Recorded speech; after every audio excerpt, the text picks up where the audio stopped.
the rest of the league just might be in trouble because the damn Chicago Cubs best hitters both hit home runs tonight.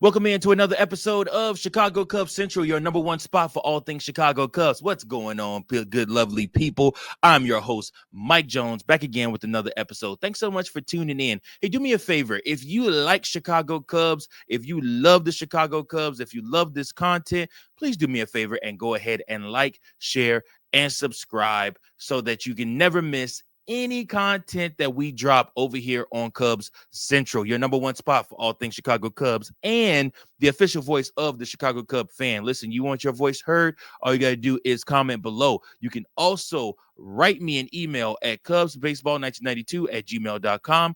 And you can also leave me a voicemail at 217-816-5498. You know, I love doing those mailbag episodes. So please go ahead and leave a comment below. The last time PCA hit a home run was July 23rd of 2025.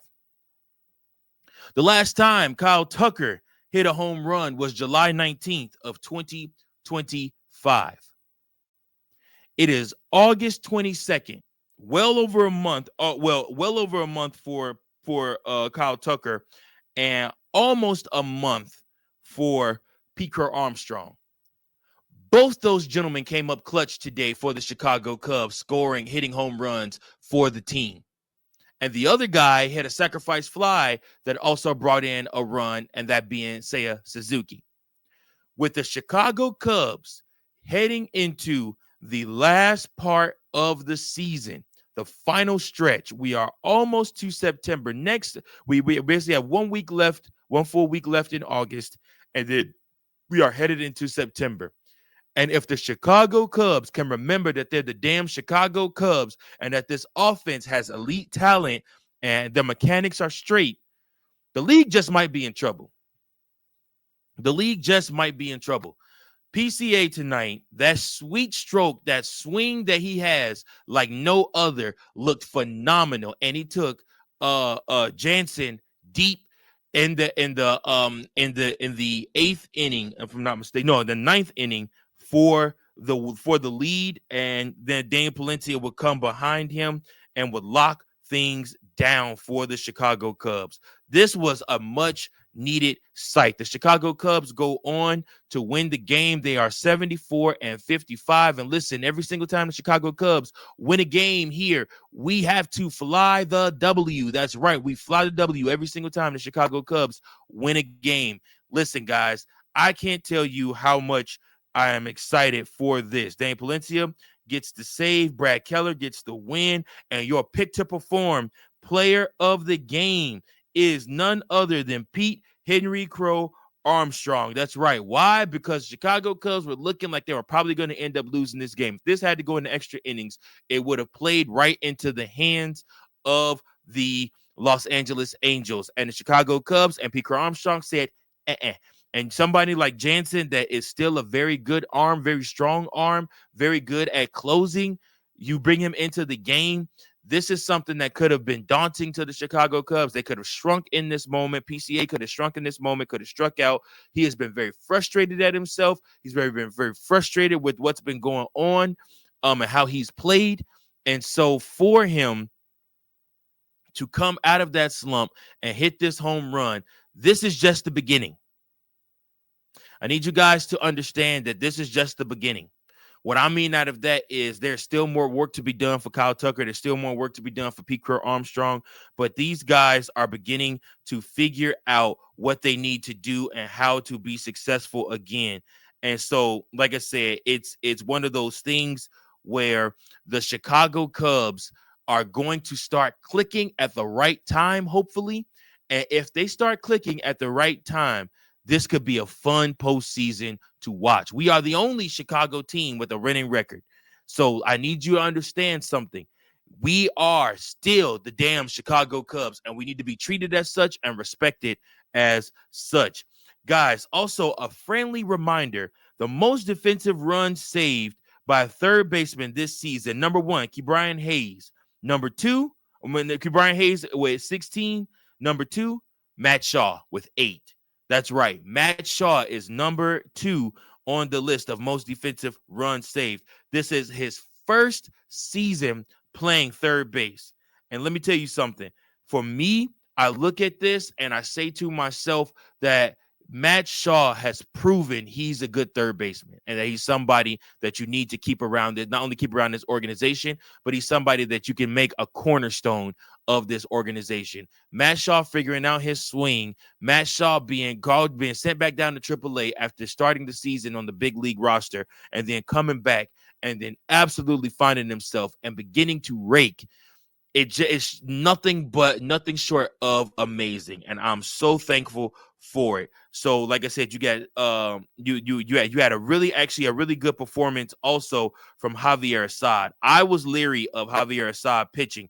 He gave you 6 innings of 2 hit, 1 earned run, 1 walk, 4 strikeout baseball, 72 pitches, 45 of those being strikes. One of his better starts since he has been a part of this Cubs roster. Kittredge did give up a home run to Yoan Moncada also, but he did strike out 3.